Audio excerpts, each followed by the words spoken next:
So, good afternoon. I am Anto Budiarjo. This is Monday Live, something that we do every Monday. I've got a new computer. Just confirm that you're seeing everything right. That's good. Yep. Sounds better. Good. Okay. All right. So, profiles on mondaylive.org if you want to know who we are. Just a reminder that views expressed here are personal, not of any company or organization. Please post comments and questions on the tools. I think you know how to do that by now, and complete the survey at the end. And also this slide deck is on mondaylive.org itself. So as a reminder, we're talking about sustainability this month of March. Our agenda today, general chit chat as normal. And really sort of the question here is, after last week, we had a sort of an interesting conversation about the smart grid or the grid. The question is, can smart building thrive in a sustainable world? So let's see how we go on that. A few slides. Ken want to talk about March and adaptation, so I'll let him expand on that in a minute. Roger going flex. You're going flex, Roger. Yep. We'll talk about that. And after last week's comments about the new DOE secretary, now she says, this is actually late last week, she says that we're going to invest billions of dollars in research and also hundreds of gigawatts of new clean energy. So we'll see what happens there. Hey, Anto, your slides aren't. Anto, your slides aren't advancing. Slides not advancing? No, you're stuck on Monday Live. Oh, okay. I don't know what I'm doing then. Oh, there you go. There you go. That one there. There we go. Okay, that's better. So yeah, so Roger talking about flex. I'm talking about, I saw this as being interesting. This is actually your, John, actually look at this, so we'll talk about that in a second. Mm-hmm. And Mark, you didn't update anything, so this is actually 50%. And Therese, inspiring list of 25 badass women. So I'm sure we'll talk about that. And let's go back to the group. So Ken, do you want to start? Sure, that sounds great. I've been kind of pushing this around, and then to me, the next evolution in this sustainability is that we have to deal with is adaptation. And I found a couple of things that were kind of interesting. The more we know, the less we know, and I think that's exactly the stage we're at. Is we're all having to learn so much stuff, and I think the way out of this is just for us to learn how to better adapt to change, because change is going to be the way we're moving in the future here. And as Darwin pointed out to us, it's not the most intellectual of the species that survives or the strongest, but it's those that can adapt. And I think if we're going to survive and be sustainable, we're going to have to adapt. And that's going to be my theme for March. And I've just sent off a article to Connected Contractor, and there's some changes with that magazine, so we're having to adapt to that as well. So everything you touch is changing. So adaptation is what we need to, the new superpower we need to create. I like that what you said there, because it's kind of an Eastern philosophy. Everything's already changing, man. You just got to keep, I like that. Ken, you're like a little Buddhist inside of. Great, thank you. Roger, talk about flex. Yeah, I'm kind of a big believer in the fact that, we're going to see a change. I think it's interesting. I've been doing a couple of studies recently for some people, and I found that everybody's busy as hell. There's lots of stuff going on, but I can't help thinking there's, that it will run out in sort of year 18 months. I think sort of now's a bit of catch up, and that that really, the pension funds, the committee to build in and stuff have already done that. And I think that will go on for the next year, 18 months. But I think as time goes on over the next, year or so, that perhaps people will be looking for less space. I think HSBC have said they're going to drop 40% of their space or something. But and I think flexible space will become more of a thing. And I think that that's an opportunity, because the building's got to change from what it is today. So you have to change all the the controls within it. And I think there will be that kind of retrofit and refurb market going on. And the study here that I put the link into is suggesting that 55% of people are thinking about the more flexible workspace in the future. So I think it's it's another one of those potential opportunities as we go down. I can see WeWork bouncing back, and Regus and people like that over a period of time. Great. Thank you. John. Yeah, sure. With this being our month to focus on sustainability and come at it from different angles, I thought the article by the ACEE was interesting about more companies setting science-based targets, more specific targets, reporting it to Wall Street, reporting it to their investors. And there's just more discussion about that. And, the CBRE podcast, how they're focusing on that topic. I think we can judge, these waves of interest coming through industry, and it's going to have an effect on our business. How long it takes, not sure. The other article was following up on something we talked about earlier in our year. I can't remember. I'm thinking about November, December, but adaptive reuse. Will these buildings be reused in different ways, right? If they're no longer used, and that's been slow to materialize. And I guess the other comment I'd make is tying into Ken's comment. Does everybody want to change? The main theme I'm hearing from people is pretty soon we're going back the way it was, right? And that's what everybody really wants. And I know there's always change, but I'm hearing so much more of that kind of thinking. Obviously there's going to be permanent changes, but just a little bit of perspective as I talk to people out in the industry, people thinking about trade shows this fall now. So anyways, those are my thoughts. Great, thank you. Mark, I don't know if that was a new slide that you put this week, or was that from a previous slide from previous week? Talking about mega trends, I think that's old, right? Yeah, that's a old one. I didn't put up anything this week.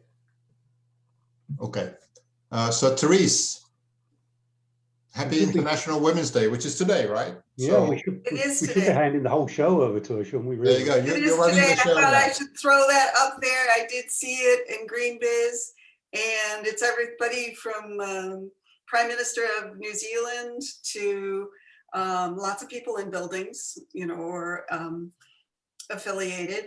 And it was a pretty inspiring list to, just kind of go through quickly.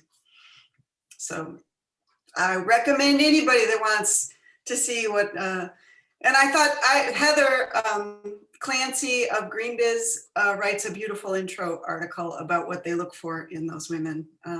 I think Ken would like it. Lots about, leading with the heart and, bringing a new dynamic to some decision making in all sorts of areas. So I enjoyed reading the article and I offer it to you. That's great. I think that's great. And that obviously is in addition to Ken's March issue, which focused on women. So that's still right. in play there. And I was doing graffiti on John's slide because I agreed with him and he picked up on that of the CBRE lady from a good podcast. It's actually Lindsay Baker. It's sponsored by Lucid, who is the Cutie Brands. And she has a lot of interesting guests on there. And so that that was another slide addendum again, little graffiti on John's slide about science-based decision-making. Yeah, I'm glad you added it that. was interesting to listen to that. Yeah. Also on GreenBiz, Therese, they're hosting a webinar coming up on the ESG topic and, you know, their outlook on 2021. So seeing you're directing people to GreenBiz for the other article. We should maybe Yeah. start posting some of this stuff on the Monday Live LinkedIn. Have you posted some of that, what you just have on your slide there, Therese, or not? On either LinkedIn? I actually found it on LinkedIn. Heather Clancy has posted it in a lot of places. Okay, and had you shared it or? Yeah, if you I share haven't it on, shared it yet. you can I share it should on the share it on LinkedIn, LinkedIn. on the link, on the Monday Live page on LinkedIn. Yeah, okay, that'd be great. Thanks. That'd be great. So anybody else that didn't put up a slide that wanted to throw something new that they've seen or they want to talk about? Yeah, I just posted an article that I heard about it on driving earlier today about Elon Musk and giant storage batteries to help solve the Texas utility crisis. So 100 megawatts. Yeah. So he's been in the business of storage batteries for a while, and he got apparently motivated by what happened, and now he has got some special project to develop a high capacity storage battery for the utility industry. So, but you know, Steve, he did that for Australia like 2 years ago, right? There's a huge facility in Adelaide that he did exactly the same. Yeah. Okay. South Australia was, if you guys aren't familiar with it, South Australia was suffering significant, for the people who don't know, South Australia is a state, South of Australia. They were suffering significant brownouts during summer timeframes. And so the CEO of Atlassian, who's the software company, which is an Australian company, he challenged Elon to solve the problem, and Elon took him up and said he could put in it was 400 megawatt, I think, battery facility in less than 12 months or something, or it was free, meaning if he didn't succeed in 12 months, he would not charge the government. He managed to do it. Significantly changed the energy profiles in South. It solved all their brownouts. If you haven't seen the project, it's phenomenal to see. They put it up. He put it up in the outback of South Australia there, and solved all their brownout issues the next year.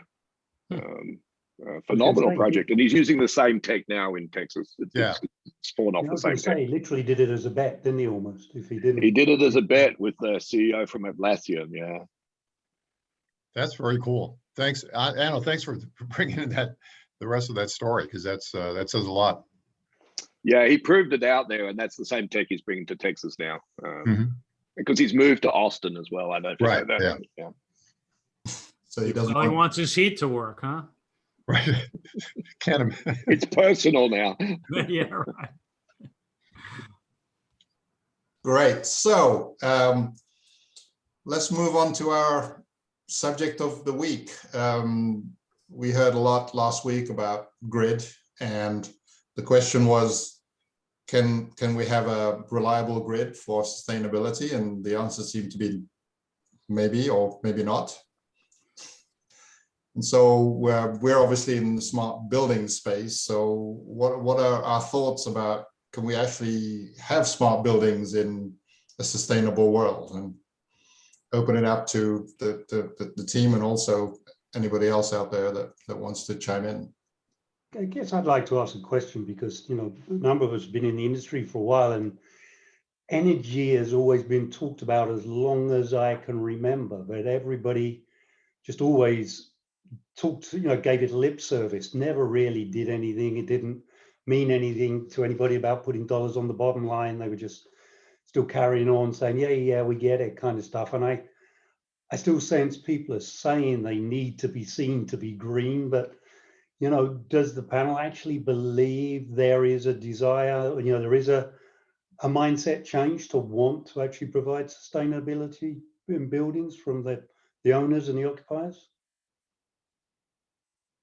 I'll jump in on that one, Roger. So I believe depends on the building owner and operator, and those who are public available on the New York Stock Exchange or NASDAQ or Global Exchange? I say yes, they are. And also those who are looking for funding mechanisms, I think I would say the same to them.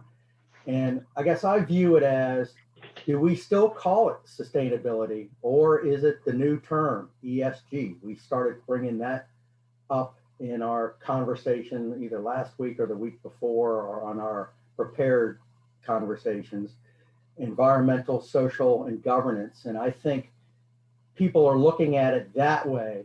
And the true term sustainability is now part of that. And sustainability by itself is kind of being pushed a little bit behind the scenes.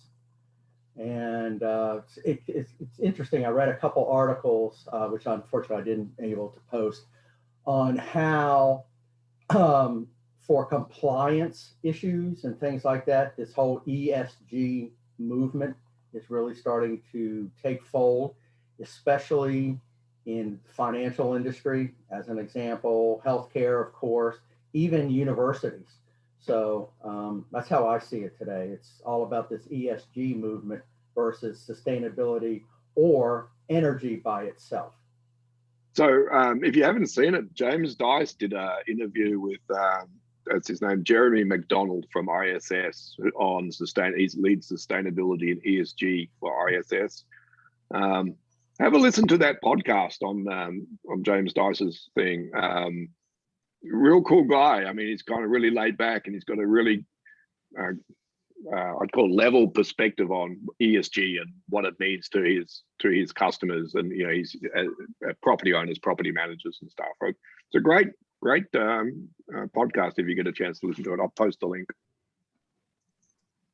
But it sounded, Mark, as if you were kind of agreeing by saying, well, if they're exposed on the New York Stock Exchange or they're trying to raise money, then yes, they will go ahead and suggest they've got to be sustainable. But it's kind of doing it because they need to be seen rather than the desire to do it, which is really like anything else. You've got to want to do this if it's going to succeed. This is the greenwashing that John Petsy was talking about last week. Yeah. I think I'm seeing a bit of a geographical separation too. Is in some areas it's people are all about sustainability and they have the tools around them to come closer to achieving it. And then for others, it seems like we have different factions. Some people are sort of paying no attention at all to it, and in fact, in my mind, they're part of the problem. And other people are addressing it. So it's an interesting thing that we got pockets of sustainability, and of course, pockets of sustainability are of little use. Everyone has to buy into the dream. So that's an interesting piece. Might need some legislation or something. In the UK, they just introduced some legislation that says you've got to have some form of controls in your building, right down to something like 270 kilowatts. So it's coming, it's saying it has to be when it's being built now. There's got to have some sort of control solution. Well, in the States, to your point, Roger, there are things like that. For example, something that started a while ago, but it was really in and around energy, but I think they're kind of opening it up more, is the New York City Local 997 law, which is basically buildings, I think over 25,000 square feet and higher have to adhere to certain energy and sustainable compliance issues. If not, they'll get fined. Philadelphia passed one, I think last year at some point in time. And I think, we've talked about this before, is the Biden initiative, the Green Deal thing with 4 million buildings. Again, energy is the primary motivator. But again, I'm hearing bringing in, again, the environmental, the social, and the governance side of the talk now. So, and those efforts as well. So. Got a great comment on the chat here about 97, and the comment is too slow, and which I would agree with, but I also think it goes to this greenwashing theme that is starting to show up, right? I saw an announcement big company, said they were going to be carbon neutral by 2050. 29 years from now, well, there's an aggressive bet, right? We're in a war. Well, we'll have tanks in, I don't know, a decade to field to the war. I mean, there isn't this, you're not seeing this actual momentum of this is you're not seeing the Elon Musk, okay, I'll get a battery on the grid in 12 months, right? You're not seeing that in enough places. And if you could relate to last week, the guy painted a pretty bleak picture about the regulatory barriers to doing these things that'll improve the grid. It's not technical barriers. He was talking about regulatory barriers, right? And when do those things get pushed aside? When enough people really believe we're in a crisis. A couple of the larger companies, the US based, like FedEx, announced very publicly that I think it's by 2025, I think, or I don't know, some date. To your point, John, specifically, they stuck a stake in the ground and said they will be 100% carbon neutral by that date. I don't have the info. And a few of these others, but again, I think it goes back to whether you are truly out there in the public and they want to put it in their annual reports and investments and, all that. So, but for the average building owner and operator, are they thinking about sustainability and ESG? You got to, yeah, it's also very regional too, guys, right? In the APAC region, what we see that's happening in places like Singapore, Malaysia, Philippines, it's a big deal, right? But it has to be a big deal, including water and the whole ESG thing that you mentioned, Mark. So, where the impact is being felt, absolutely. I mean, it's a constant discussion. There's lots of legislation going on. So there's a lot of regionality to it. Mm-hmm. Yeah, I was going to point to, I did just listen to that science-based evidence, CBRE, and it comes back to the Paris Accord. We used to call it M&V. Now they're calling it science-based evidence. It's basically the same. And you have to have that, you have to have the numbers, bring data, all else bring data in order to get the financing. And I think that was all sitting on the sidelines in that Paris Accord. And when we pulled out of the Paris Accord, it just kind of like the whole chessboard swung back into the, feed the oil industry. Let's ignore it. And now we're back on the other side of, let's not call it M&V in the Paris Accord anymore. Let's call it science-based evidence. But it feels like we're marching towards that, because to get the banks interested, to get the money, there's got to be a feedback cycle. And that's the M&V, or science-based evidence, if you like. Yeah. I think the climate crisis part of it is an interesting one, because what we're starting to see is that the insurance companies are coming unglued with some of the storms that are hitting and some of the conditions that are occurring. And I think there's a great belief by most folks that some of that is caused by what we're doing to the atmosphere. So that is going to be an interesting one, because I think it will in fact start to provide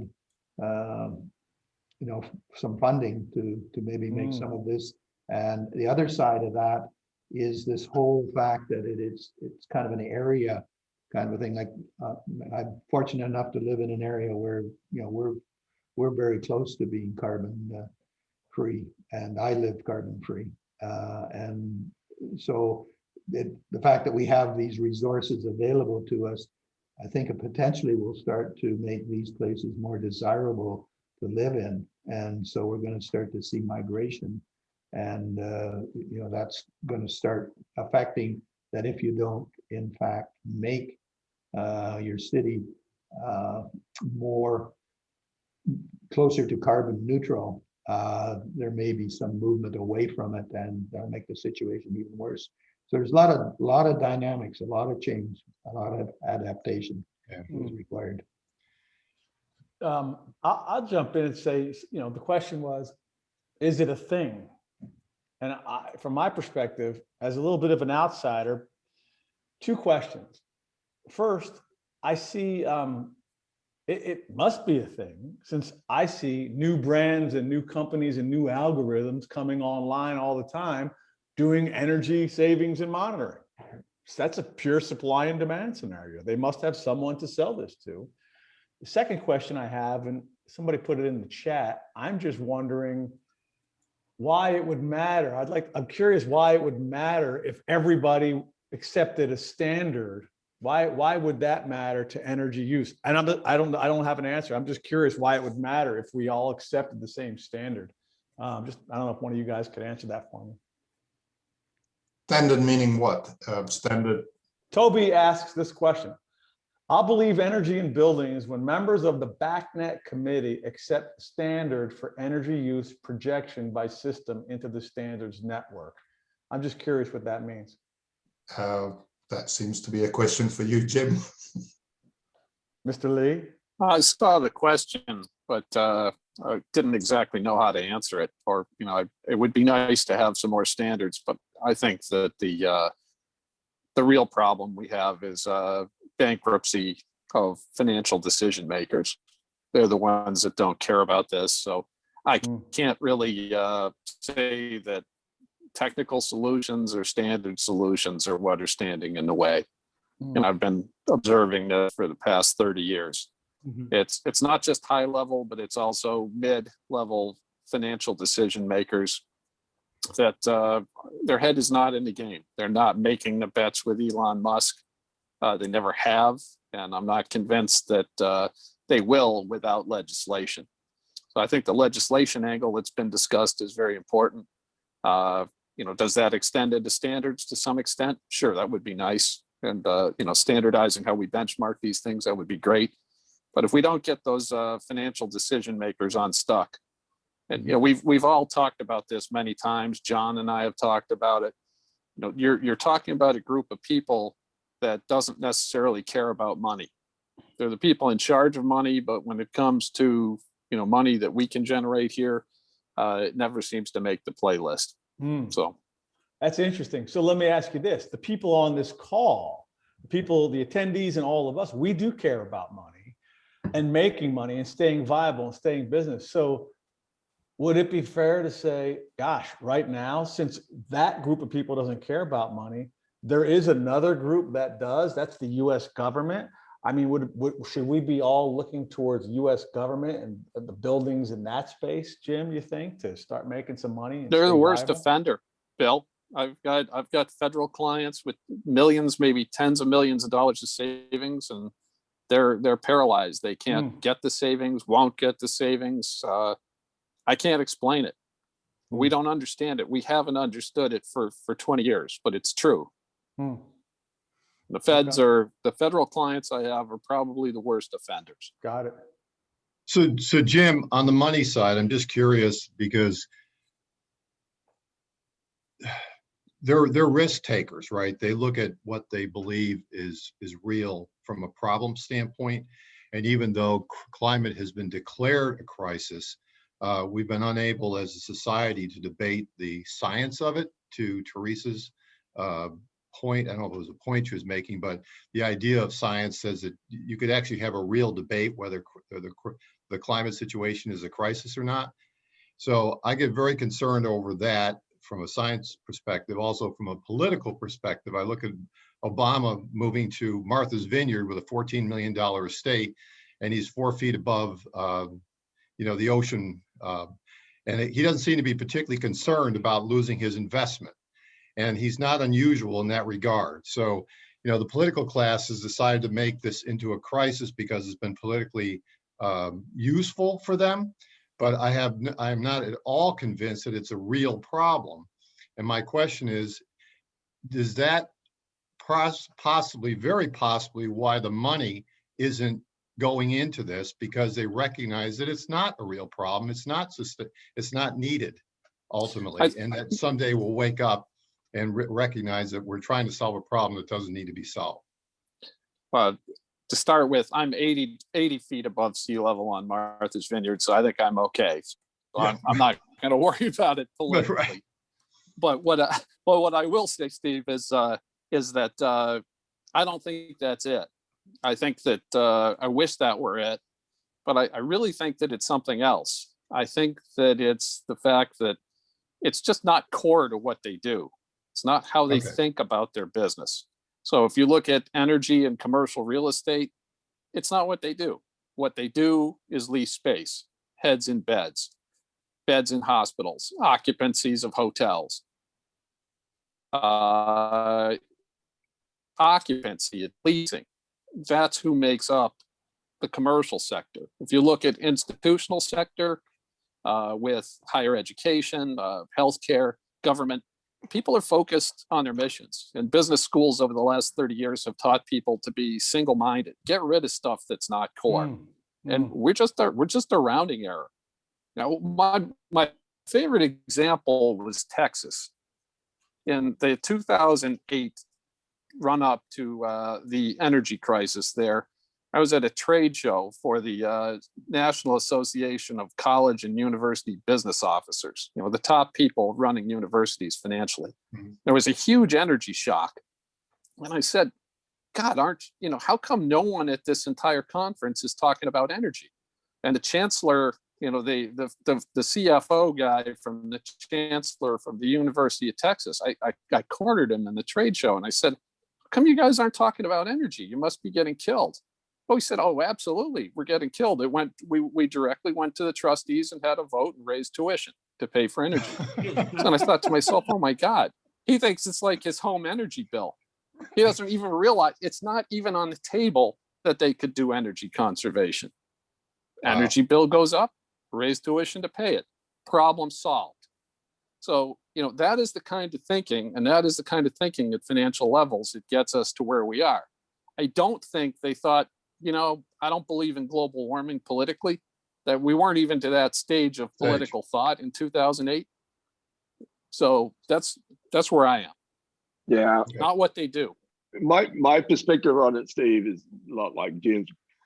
My analogy is it's a lot like smoking was in the day, right? If you're smoking, forgive me if any of you guys are smokers, you know, but back in the day, smoking was a thing. It was like, yeah, you know, I read the science, it's going to kill me, it's my lungs. Yeah, but you know what? I'm enjoying it. It's okay.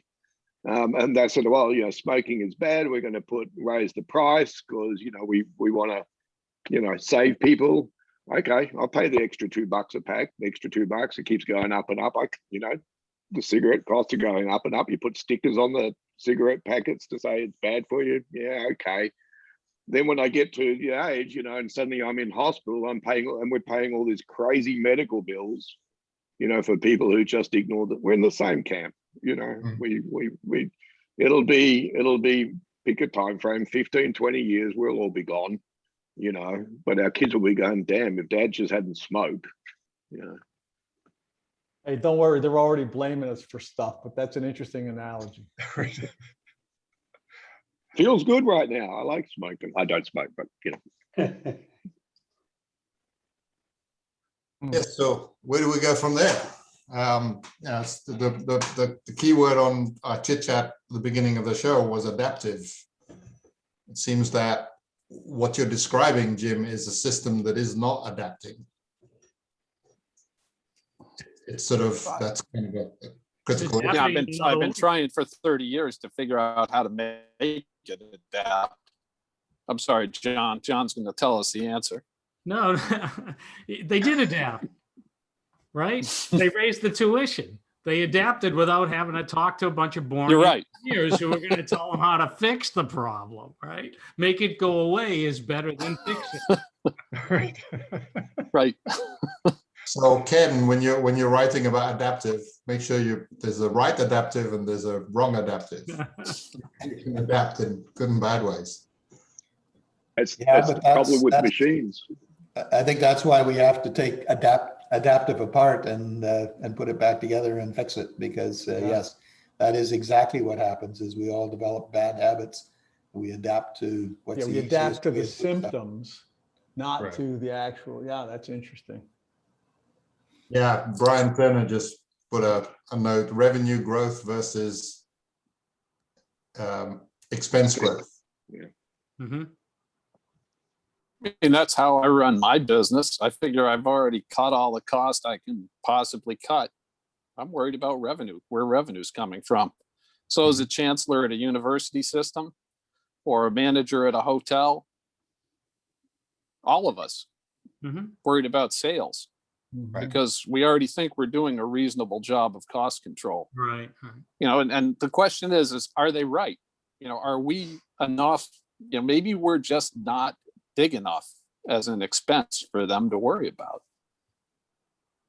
Well, it's not the problem is we're not translating the expense, Jim. It's not the direct expenses, you know, but somehow we need to be able to translate that expense to something bigger, right? That has a bigger impact statement than the expense of the energy per se. Well, in higher ed, the thing that has actually worked is getting the college students to shame the institution into doing something. Right. So, and the institution to attract students, what they need to do for sales is look green. So, I mean, there is a feedback loop. Now, getting that to stick with, you know, something that isn't a bunch of pretty screens in a lobby that don't really do anything. I mean, this is where greenwashing comes in heavily. If you can greenwash your way out of that, if you're one of these big institutions, you're still getting your sales goal accomplished without necessarily solving the problem. So it's not easy for us to use that as a fulcrum necessarily. So Jim, I address the guys really, do we think, and you brought up an interesting point about the younger people actually doing, do we think the millennials and the Generation Z and Y are kind of got more of a sense of urgency about this than the baby boomers? I mean, I think that's a great segue, Roger, because as the baby boomers are retiring out, I mean, we've gone through sort of a generation of 10 years of people that really didn't want to do anything in the decision-making roles in our industry because they were, you know, ready to retire. And their opportunity matrix was either the golf course or greeter at Walmart, depending on the choices they made. And so they made the most conservative choices possible. Yeah. That we're right in the middle to the tail end of that boom right now. A lot of these decision makers are retired out, and we're hoping at our firm that the younger people that are coming along are going to have a different point of view and want to actually get some stuff solved. Jury's out on that. The only other problem is that a lot of the junior people that are assuming these roles now are highly underqualified, and you know, a good bench wasn't built behind, you know, the greatest generation that's leaving the stage right now. So we really don't know what's going to happen, but we're hopeful there anyways. Yep. Just wondering if people are seeing it in the sort of the operation and maintenance side of buildings. And I don't know, Scott, if you have any comments on that, because you're and also I think Roger has some experience in that in facility management. I'm wondering if sustainability and the ESG sort of comes into those kind of conversations in terms of how facilities themselves are being managed. Scott, I don't know if you can chime in on that. Yeah, so the JLL focuses a lot on that, and they're looking at ways to create that sustainable environment, ways to still meet their revenue goals. Everything that we're talking about, it's certainly on the radar within JLL Technologies. And that really is being directed by JLL, our parent company, of look, here are the things that we want to achieve, go make it so. JLL Spark, I think if you look at the investments that they have made, have all been in CRE and prop tech companies that have those goals in mind. So are you having a challenge, or JLL having challenges persuading owners of that, or is it just wondering where the friction is, or what's working or what's not? Yeah, unfortunately, Anto, I'm not involved in those conversations, so I really couldn't answer, and I don't want to direct or provide, you know, bad information. Right. I can try to find out for you all. That's actually I'll an certainly interesting. inquire. Sorry, Scott. Go ahead. I was going to say that's like an interesting question, right, Anto? Is It's part of the challenge at the moment, back to where the incentivization is, right? If it's the property managers like the JLLs, CBREs, CWs, you know, whoever, you know, I find they're not, you know, they're driving their value proposition from a cost perspective, right? At some point, there's a low point of return. You know, when do they start adding additional value that starts making it a competitive space between them? You know what I mean? If, for example, if JLL steps out and says, you know, ESG is a big deal and we're going to focus on that because, you know, we get to acquire more property as a result, will someone like a CBRE step up and go, I need to go, you know, counter and balance that, right? Back to the, you know, if you're incentivizing the people who are actually operating and running these places such that, you know, they've got every single penny they can out of the operational costs, but now what's the next differentiator that they get to acquire new facilities and take over new facilities? They're the guys who are going to make decisions, big decisions on what they do. From a property management perspective, you know, not your onesie twosie property owner. I think that kind of shakes true with the REITs as well. And I think that if leasing periods do get shorter, you know, as is being forecast, and people are more agile in moving buildings, then it almost becomes a buyer's market, so they can demand, you know, well-being, more sustainable buildings. They want touchless lifts, and you know, they can, if it's a shopper, they can actually do it, and therefore the REITs will have to step up to be able to offer, you know, those types of buildings. And I think they're already beginning to think that way, because if they're going to attract in a Japanese bank or, you know, anyone that's got to have the profile that Mark was talking about earlier, they're going to say, hey, I need a green, sustainable building that's, you know, it's really got all the capabilities in that I would expect my staff to enjoy as well. And I think that may change things as we look out over the next sort of 3 to 5 years. I still think the occupant has to place those demands upon the building owner. And that's really what's going to change this thing. And if COVID loses that momentum, I think that we've started to build about educating the occupant, and the occupant being aware of the type of environment that they're exposing, not only themselves, but when they leave that building, what are they taking back into their home? And I think that's really what's going to drive the change. From the individuals that go into buildings to the owners, and then eventually to us. So we're at the tail end of that. Yeah, I mean, if you think about it, building owners actually had to post at the elevator, or the equivalent of the elevator, certain key parameters about energy per square foot, about air quality, cleanliness, and some level of like the bathroom, you know, how they detect the viruses on surfaces, things of that sort. If there was a series of those kind of metrics that every building owner was by government regulation was forced to post, that could change a lot, you know, in terms of behavior, because now everybody has to respond to a standard. I know somebody brought up that idea before of a standard. Well, there you go. How likely is that to happen in the US?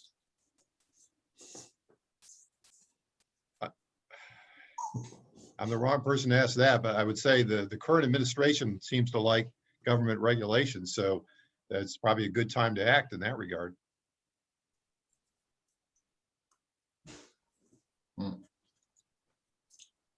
So just Chad actually posted something I thought was just interesting now, and the thing about there's another perspective, right? So we're focused on the, you know, to your point, Steve, the occupant and stuff. But the other end of the spectrum, you go back to the building operators, right? The poor guys today, they're just inundated with stuff, alarms just pouring in, right? They really don't have the ability to step back and look at the problem and be inventive and creative and do new things and new ideas, right? Because they're just swamped with the stuff that they're doing. So if we make the operational aspect more smarter, easier, faster, better, autonomous, whatever you want to call that, such that, you know, you're starting to remove a lot of the drudge of the constant day-to-day alarm handling, your lights not turning on, the temperature's too hot, you know, that stuff can be effectively looked after. And then elevating the people within those facilities, those operations to now, okay, how do we actually make it better? You know, is part of the problem with just not giving those poor guys the bandwidth or the time or the opportunity to step up, you know, and do those things, because they're just swamped with the stuff that we're throwing at them. Well, and to Interesting. that point, you know, JLL just released a new app called Jet that is very similar. I can equate it to Comfy, which allows an occupant of a JLL managed building to influence the temperature, control the lighting, control the shades, make a reservation for a conference room, report a work order if there's something that's broken or not working. And it also utilizes geofencing, so you can track down members of your team. You know, if you're on the second floor and they're on the 20th floor in some meeting and you're trying to track them down in an emergency type situation. That's so David Katz was commenting on the well building standard, and I'm just curious as to whether that has, whether any governments have found interest in that, expressed some interest in getting behind it. Anyone know, or maybe David can weigh back in.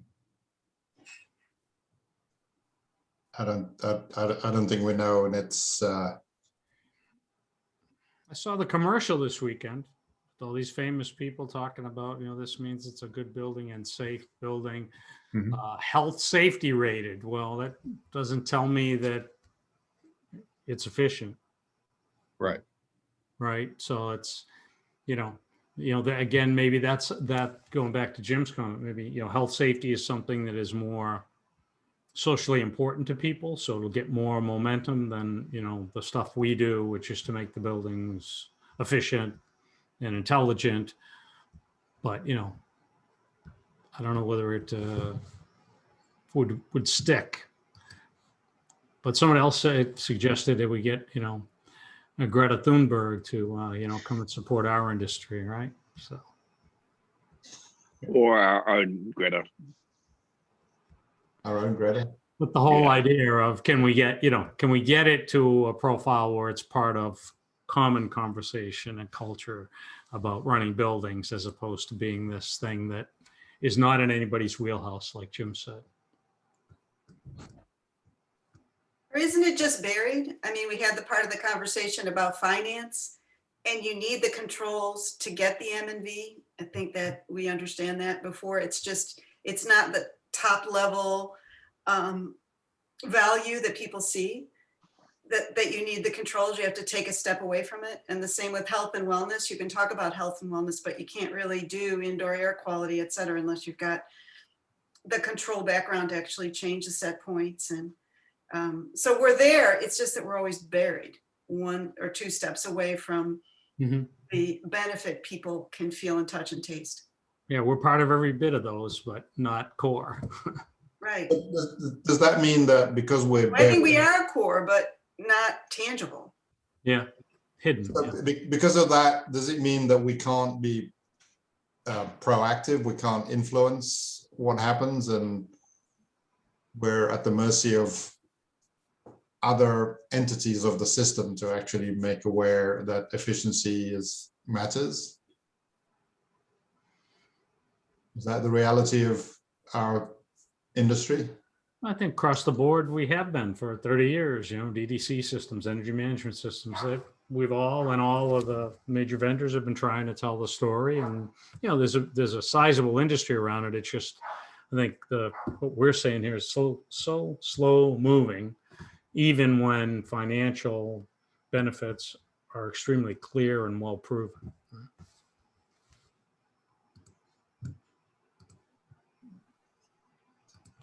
Okay.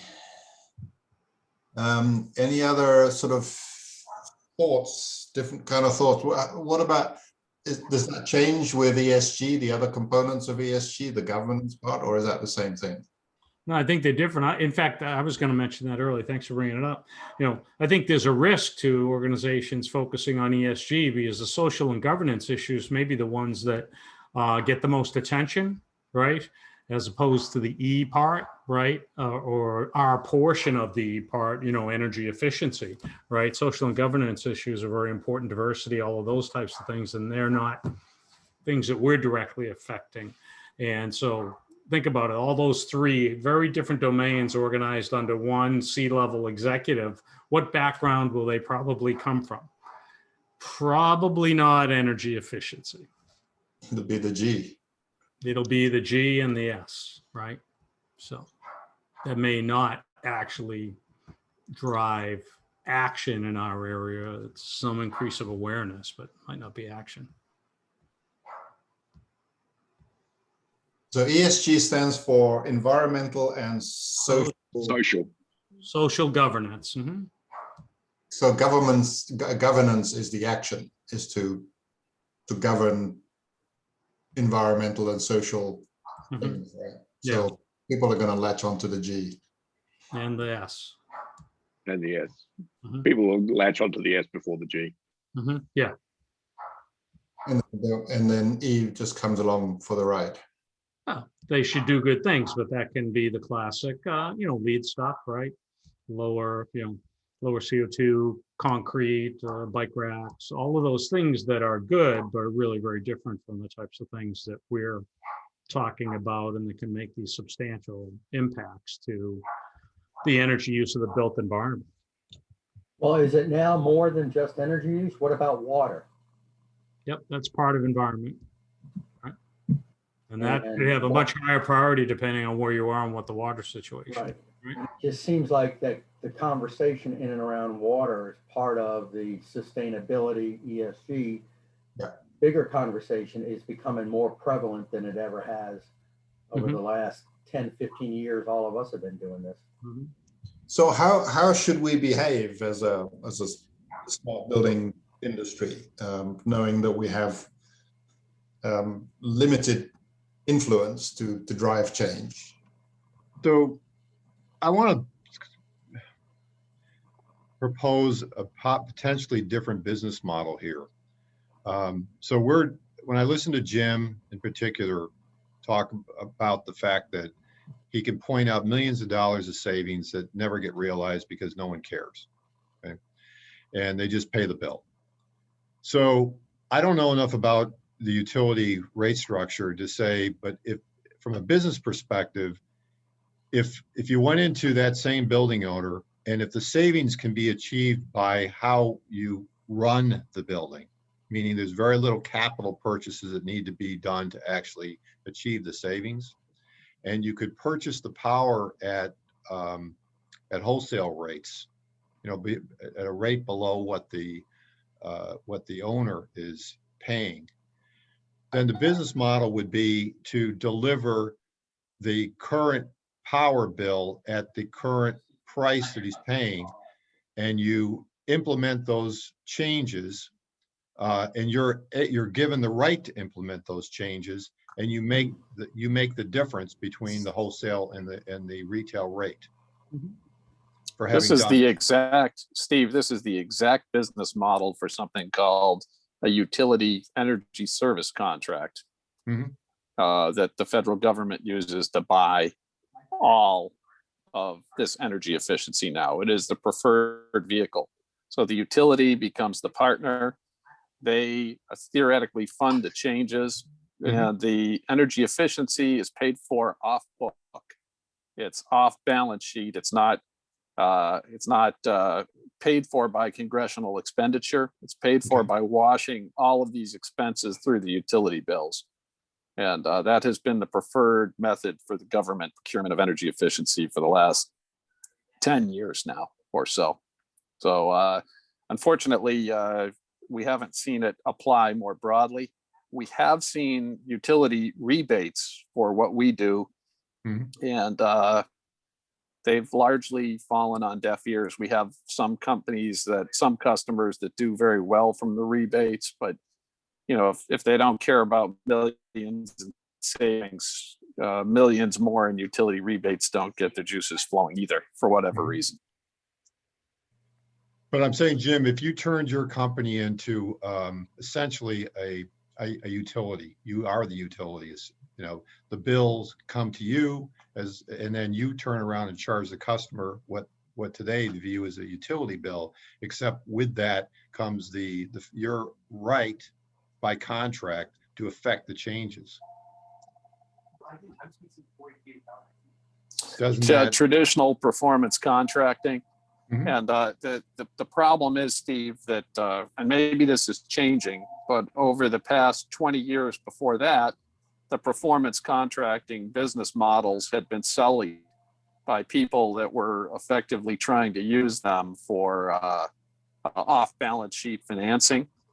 And the financial decision makers love financial engineering. And they really loved that concept of the off-balance sheet financing. And then the laws were changed to make that illegal, allowing really only the federal government and governments that are outside of that tax regime to use these vehicles going forward. So it doesn't work as well broadly across the markets. Make sense? Yep. So it's still possible, but people have been customers are usually allergic to it. We find because of bad past experiences with these capital performance contracts. Mhm. Anybody else want to back me up on that, or is it just Yeah, I'll me? back you up and offer another comment from some exposure to one of those. What I find is the ESCOs are very risk averse and looking for an LED light bulb approach. They'll fund the chiller replacement because they can calculate this will exactly save X. They don't like things that don't have that close a tie-in, or as far as intelligent building strategies and analytics and those things. It's got to be much more new equipment, higher SEER rating, lower cost. End of story. Yep, I understand that, John, but what I'm saying, I'm challenging your business, Jim's business. You know those strategies. You knows why would you be willing to take that risk, become a quasi ESCO to implement the strategies you know will work through analytics? I have done that on occasion, Steve, but appetite for customers to do that is very low right now. So it's almost a harder lift to get interest in that, because once again, if they don't care about the money, they don't care about the money. And that's been the disappointing stuff for us. We've had a very high attempt frequency at solving these things over the years. And you get scar tissue. And the question is maybe the time is right to try these things again. Yeah. Right. Make the same mistake over and over again and hope for a different outcome, which is what I like to do. So, when keep coming back for more. There's a lot of legal complexity to doing that, because you have to have the right to go in and do the things you identified. Yeah, exactly. We've seen, well, we haven't taken the business model you suggested. We've seen that issue that, hey, look, we found these problems. Well, we can't fix them. So, we still got to get credit for the saving. Well, no. Yeah, but I showed you the thing you have to go fix. Well, we're not going to fix that for unrelated reasons we have no control over, and they may be very valid, but that could be one of the biggest results of analytics, might be a problem that for whatever reason they say they're not going to address. So it makes it messy to get into that financial risk model and all the legalities around it. All right. I tried. So have we been there, done that? Good. Keep on thinking, Steve. Shoot that one down. Scratch that off your list, Crash and Steve. burn. That's off your bucket list now. Scratch it off. Oh, maybe it's time dude. to try it again. What do you think, John? I thought, did you just say keep on drinking or keep on? I said thinking, but drinking would work as well. All right. Well, we're at the top of the hour, so we need to wrap this up. Next week, we are going to be talking about smart cities. That should be interesting. All right. So we have a guest that will talk to us about what's going on in the smart city space. So until then, we're going to put a video of this up on YouTube by tomorrow. And with that, thank you, everybody, and have a great week. Bye-bye. Right. Hey, guys. Bye, guys. Thanks. Bye-bye. Right.